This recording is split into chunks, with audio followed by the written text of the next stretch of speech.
Shalom, nous allons étudier le DAF Chet dans Masachet Sanhedrin. Nous reprenons une dizaine de lignes à la fin du DAF Zayin Amud Bet. On continue les drashot. Vatsavet Shoftechem Ba'etai. Le verset qui dit que Kadosh Baruch Hu a ordonné, a missionné les juges à ce moment-là. Amar Rabbi Yochanan Keleged Makel Urtsa'a Te'ezariz. On nous dit ici de faire attention justement à l'utilisation de entre guillemets d'armes ou d'objets ici, un bâton et c'est une corde pour justement maintenir la crainte du peuple envers les shoftim. Shamoa ben achechem ou shvattem tzedek, c'est marqué dans la Torah. Shamoa ben achechem. Alors shamoa c'est la milachon lishmoa, entendre. Ben achechem, écoutez vos frères, ou shvattem tzedek, et vous jugerez selon l'équité. C'est comme ça que le verset s'exprime. À Marabi Chanina, on apprend de là également. Azra le bedi shelo ishma divrei ba'aldin kodem sheavo ba'aldin chavero. De cette expression, on apprend également sous forme de dracha que le juge doit entendre les deux en même temps. Shamoa ben achechem, quand tu dois écouter ben achechem, entre les deux frères, entre les deux protagonistes, mais pas l'un avant que l'autre ne vienne. Et en même temps, vazara le ba'aldin shelo yat'im dra la dayan kodem sheavo ba'aldin chavero. On apprend également que non seulement le juge n'a pas le droit d'écouter l'un avant l'autre, mais aucun des deux n'a le droit. Enfin, il ne faut pas non plus que les gens poussent le juge à fauter et à les écouter sans la présence de l'autre.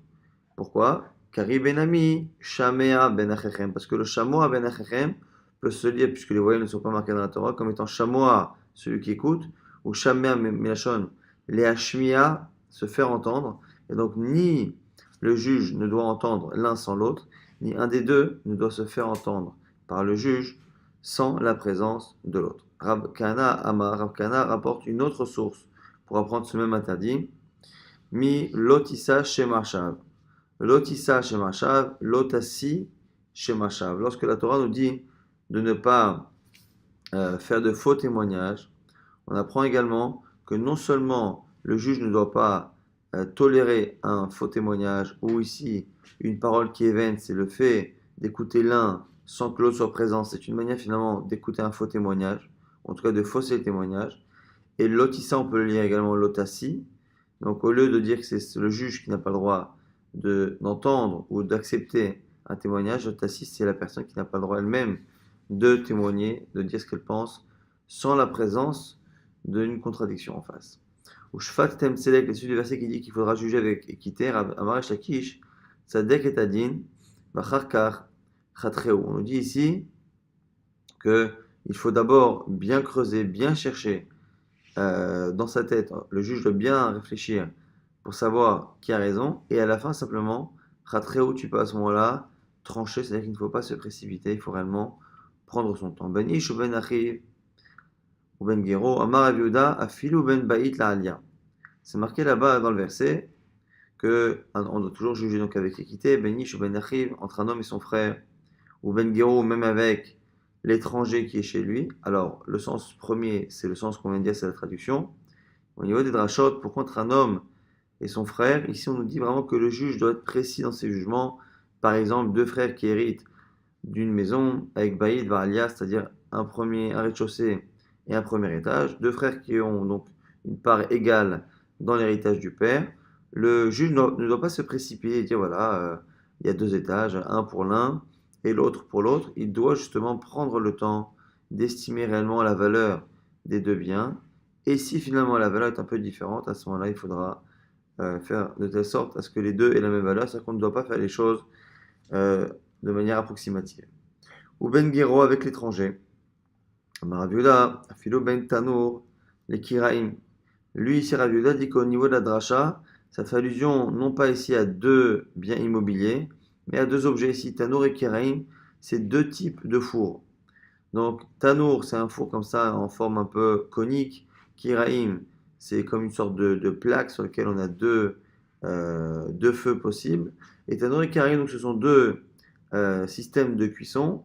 Et là aussi, on pourrait être un juge et penser finalement que Tanour et Karim, c'est un peu la même chose. Donc, s'il y a deux frères pour hériter, il y a un Tanour et un Karim, on donne l'un à l'un et l'autre à l'autre.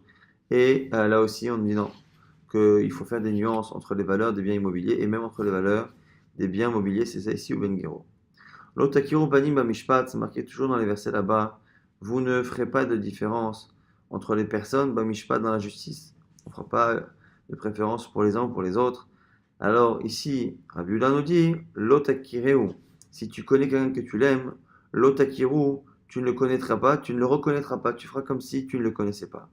Et Rabbi Lézer nous dit, c'est pour nous dire également que si tu as quelqu'un que tu n'aimes pas, et pour qui tu n'as pas envie de faire d'effort, justement, de l'écouter et de faire attention à ses demandes, Lotenakereu, Lotakiru, c'est Milachon, Nochri, étranger, ne le rend pas étranger à tes yeux, c'est-à-dire, n'aie pas de distance avec celui avec qui tu as, à la base, indifférent. Et du coup, la Gemara va rapporter un Marasé qui prouve qu'effectivement, lorsque l'on a une situation où on peut être amené ou que les gens pourraient penser qu'on va faire une différence parce qu'on le connaît ou parce qu'on ne le connaît pas, à ce moment-là, mieux vaut pour un juge se retirer de l'histoire. Ou je suis de Rav, Atal et Kamel et Dina. Un jour, donc Rav était hébergé chez quelqu'un. Et cette personne-là est venue le voir. Amalo, il lui dit, Lave, ou je suis Zachni, n'est-ce pas que je suis ton hébergeur, c'est bien chez moi que tu habites. Amalo, il a dit oui. Amal, écoute, voilà, j'ai besoin de te demander un service. J'ai un différend avec quelqu'un et j'aimerais que tu t'en occupes. Amal lui a dit, Passina, la Khledina, tu m'as rendu impropre à la justice, puisqu'en plus tu as rappelé devant tout le monde et tu m'as rappelé que je te devais quelque chose. Amal les Rav Kana, donc il s'est retourné vers Rav Kana, il lui a dit, Pugdaine va juger cette histoire. Chazier Dava Kagaïs. Et il a vu, Rav Kahana, que la personne en question, parce qu'il était proche, la personne était proche de Rav, qui était donc le maître de l'époque, et qu'il pensait que dans le fond, il pouvait lui demander un service, et qu'il pensait que Rav allait finalement interférer en sa faveur. Il a vu qu'il était Gaïs Be'amalé, il a dit, lui, tu sais, Isaïtat, si tu écoutes ce que je te dis, tant mieux. Veilo sinon, ma piknalach, Rav Meunach, je te ferai sortir Rav de tes oreilles. Et qui disent que ça veut dire qu'il va le mettre en ido, il va l'expulser. En gros, ne crois pas que ta proximité avec Rav ou ce qu'il te doit pourra te sauver. Marqué dans les versets là-bas, Kakadon, Gagadol, Tishmaoun, tu jugeras le grand, comme le petit, tu jugeras. Donc le sens propre, encore une fois, c'est de ne pas faire de différence entre les grands et les petits. Mais la dracha machakish, Yechaviv alecha din shel pruta, ke din shel me'amane. Ici, on ne parle pas des personnes, mais on parle des affaires.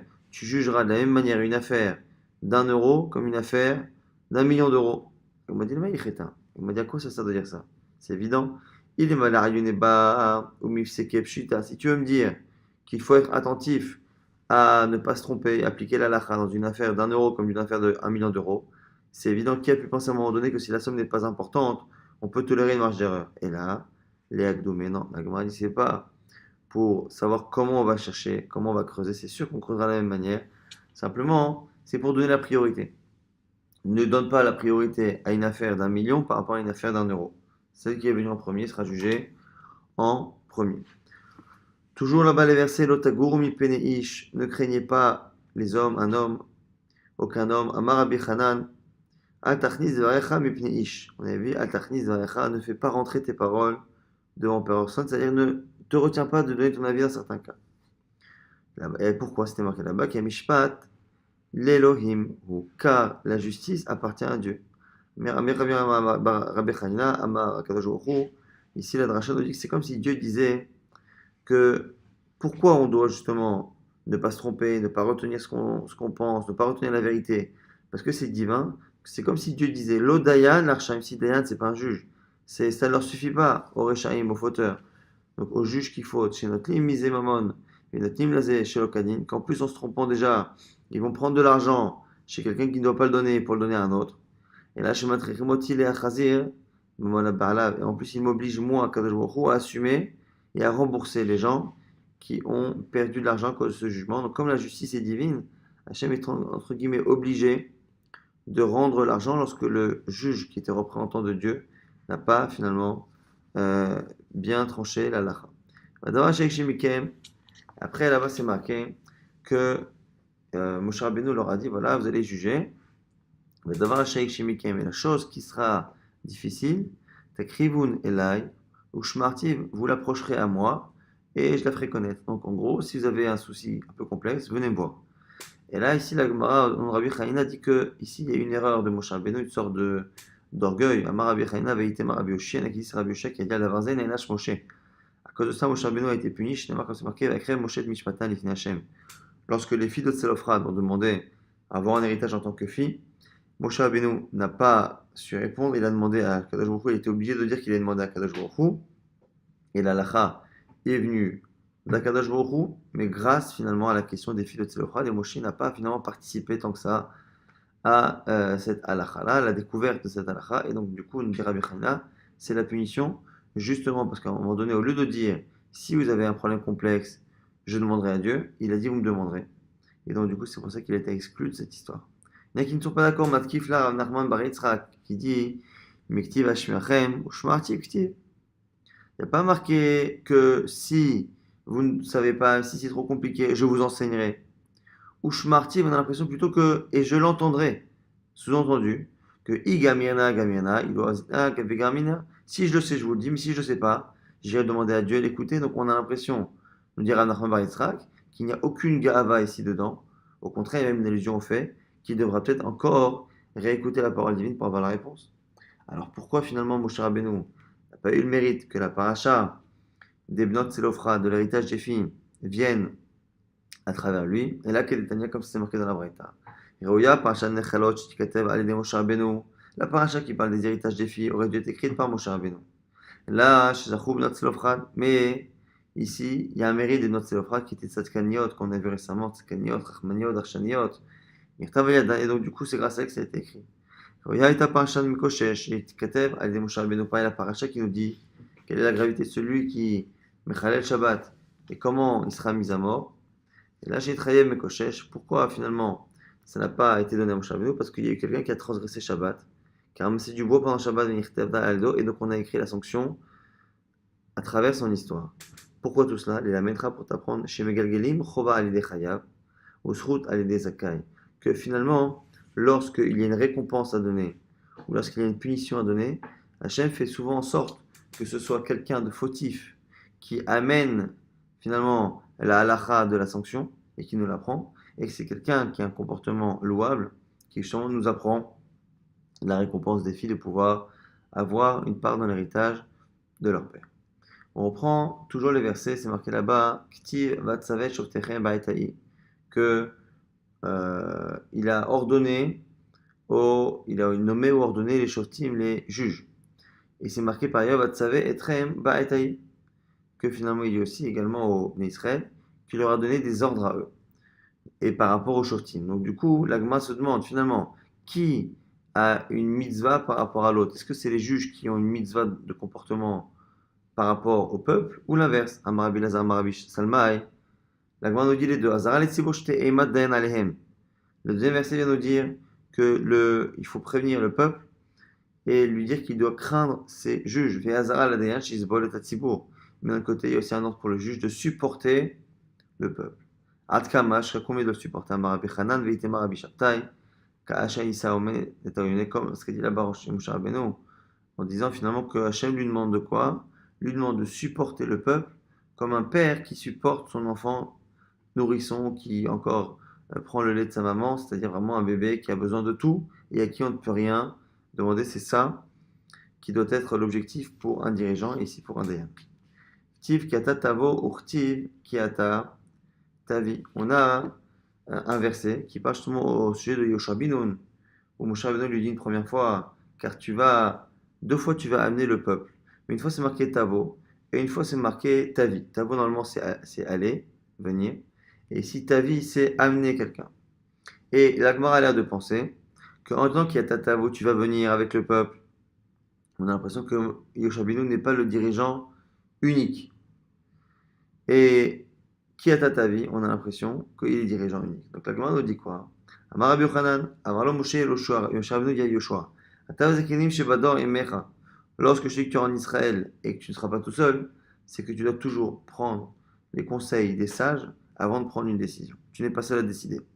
Alors Kadosh Baruch Hu, Tol makel ve'ach, al kol kodam, avar echad, l'ador, ve'en shnei dvarim l'ador. Par contre, au sujet de la communication du dirigeant, cette communication doit être faite de manière exclusive par le dirigeant, de telle sorte à ce que finalement il ait un bâton entre guillemets et que il faut qu'il y ait une seule parole qui sortent et non pas deux pour éviter que le peuple soit amené à chercher des contradictions et à chercher finalement à s'opposer. C'est comme ça qu'on répond à ces contradictions entre Tavo et Tavi. On a maintenant une braïta, toujours par rapport à notre Mishnah, qui dit que les affaires financières se gèrent à trois.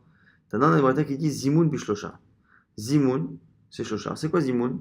Zimoun, c'est une invitation à la base. Et nous, on connaît Zimoun par rapport au Birkat. C'est une invitation à faire un Birkat à 3 personnes, voire à 10 personnes. Mais la Gemara va essayer de trouver notre explication. Maï Zimoun, c'est quoi Zimoun? Il est ma Birkat Zimoun. Si tu dis que c'est la bracha de Zimoun Avlan Nevarer, Ve'atania, c'est pas possible. Parce que si c'est ça, hein, cette Birkat Zimoun, elle s'appelle Birkat Zimoun et pas Zimoun tout court. Parce que c'est marqué dans une braïta. Zimoun ou Birkat Zimoun, Bishlosha. À la fois le Zimoun et à la fois la bracha du Zimoun, c'est à 3. Donc tu vois bien que Avlan Nevarer, c'est la Birkat Zimoun, Zimoun, c'est autre chose. Ritema parouché comme Farachiti, tu veux dire que cette braïta là, quand il dit l'un et l'autre, en fait, c'est l'un qui est égal à l'autre, c'est la même chose.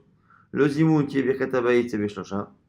Maï Zimoun, la Gemara, elle dit Maï Zimoun donc Birkat Zimoun, Vatania, pourtant une braïta qui dit que là-bas il n'y a pas de vav. Zimoun Bishlosha, Birkat Zimoun Bishlosha, il n'y a pas de vav. Et en plus, à chaque fois on dit 3.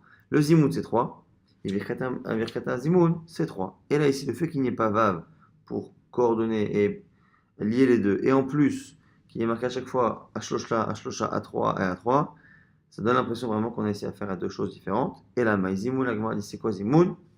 Azmouné Ladin, c'est le fait d'inviter quelqu'un à un jugement, qui est Adama Rava, comme ce qu'a dit Rava. Trois juges qui siègent, et ils envoient quelqu'un, ils le convoquent au tribunal. Si la personne qui va chercher la personne en question lui dit voilà, tu es appelé, mais au lieu de dire que c'est les trois juges qui l'appellent, il dit que c'est un seul qui l'appelle, lo amarkloum. L'invitation, la convocation ne vaut rien. Adama Mishmel Ekoulou, jusqu'à ce que la convocation évoque le nom de tous les juges du tribunal. Comme on nous dit, mais tout ça, c'est que le jour du jugement, où effectivement, il faut absolument qu'ils soient invités par les trois juges, si par contre on est le jour du jugement, même s'il est invité au nom d'un seul juge, il a l'obligation de venir et l'invitation est correcte. Tashlomek Kefel, Tashlomek Arba Chamisha, on reprend la Mishnah qui disait que lorsqu'on avait affaire à Tashlomek Kefel, l'obligation pour un voleur de payer le double de ce qu'il a volé, ou parfois le quadruple ou le quintuple, en fonction des situations de l'animal qu'il a volé, de comment il l'a utilisé après. Shalach le Rav Nachman bar Raprizda le Rav Nachman bar Yaakov. Yelamedenu Rabbeinu dine knasot bekama. Question qui est posée ici, tout ce qui est knas, tout ce qui est sanction, tout ce qui est amende, lorsque la sanction n'est pas en rapport avec la perte ou le dommage occasionné. Alors la Gemara lui dit, quand il va y aller, tu me poses une question. Anatnan, mais c'est la Mishnah qui le dit. Bishlosha, puisque la Mishnah a dit que lorsque on avait des dîners, justement, Tashlomek Kefel, Arbava Chamisha, 2, 4, 5 fois, tout ça, ce sont des knasot, et c'est marqué Bishlosha. Donc la Gemara corrige la question. Et la Yachid Mumche Kabaïle, Da'in dîner knasot, olo. La question c'est est-ce qu'il y a un seul juge, mais dont c'est le métier, un juge de métier, est-ce que il peut juger seul les dîners knasot? La Gemara répond aussi de manière évidente. Amal, ça aussi c'est une Mishnah tanitoire. On a dit que lorsqu'il y a l'obligation pour un voleur de voler 2 fois, 4 ou 5 fois ce qu'il a volé, de quelles 3 personnes ici on parle qu'on doit le juger? Il est Mashlocha de toi, si tu dis que ce sont des gens simples qui ne sont pas des vrais juges, Amavoua, des Avour, Mishmedara, pourtant, le père de ton père, donc ton grand-père, a dit Afilo Asara Ben Idiotot Psulim Knasot. Pour les Knasot, même 10 idiotot, ça ne marche pas. Et la Mumchin, Kamashlocha. Donc forcément, il faut absolument des juges professionnels. Or, il y a marqué 3. Et donc, ces 3 juges professionnels et une seule personne, évidemment, ne peut pas assurer ce genre de dîner. Maintenant, on reprend la Mishnah qui disait que Racham Omri Motsi et Shemra Be'esrim Shlosha. Lorsqu'on a encore une fois un homme qui épouse une femme, après quelques temps, qui dit voilà, en fait, cette femme-là, le jour du mariage, j'ai remarqué que finalement, cette femme-là n'était pas restée fidèle. Pourquoi c'est un problème de fidélité alors qu'il se rencontre le jour du mariage? Parce qu'en fait, le mariage avait lieu 1 an avant la nuit de noces et on attendait 1 an que la fille se prépare et c'est au bout d'1 an qu'on faisait la choupa et la nuit de noces. Et donc, lorsque la fille arrivait à la nuit de noces et qu'on savait qu'il y avait une relation, il était très probable, très souvent probable, puisque le mariage avait eu lieu lorsqu'elle était jeune, que cette relation ait eu lieu pendant l'année où elle était déjà engagée est marié. Et donc, si le mari a raison, cette femme-là sera chayavet mita. Sinon, il devra payer une amende. Et du coup, la question, c'est lorsqu'il doit payer une amende ou lorsqu'il demande simplement à ne pas payer la ktouba, même s'il n'a pas la preuve qu'elle est chayavet mita. Est-ce que dans ces cas-là, on doit juger à 3 ou à 23? On avait dit on juge à 23. Pourquoi? On juge à 23 parce qu'au final, si c'est elle qui a tort, elle est chayavet mita. Alors même qu'on le juge lui et qu'il a tort, jugeons-le avec un tribunal qui serait apte à juger une peine de mort. La Gemara dit mais c'est quoi cette logique de Rabbanan, de Chachamim? À partir du moment où on ne juge pas la femme pour une peine de mort, pourquoi sortir les 23? Et en quoi le fait qu'on soit dans une affaire de ce type fait que même finalement, pour des affaires financières, on utilise 23? Et là, ici, on va avoir plusieurs réponses qui vont se prolonger dans tout l'Amoud Bet et même le début du DAF de demain. Amar ou la première réponse de Roula, qui a mis plagué. On a peur ici des rumeurs, des qu'en dira-t-on, et de peur que du coup, des témoins se laissent convaincre par une rumeur que finalement ils ont vu telle et telle chose et cette femme en train de fauter, que ça amène à une peine de mort. Rabbi Meir, ça va en choshin le la'ad, Rabbi Nas, ça va en choshin la'ad. Rabbi Meir, il craint le la'ad. Rabbi, ils disent que finalement, on ne craint pas le la'ad, et en fonction de ça, encore une fois, on a l'obligation de faire 23 ou justement de ne pas avoir besoin d'avoir 23 personnes. Donc, Rava propose un autre tirus. Kula alma le la'az, lo shinan, ça n'a rien à voir avec le la'az.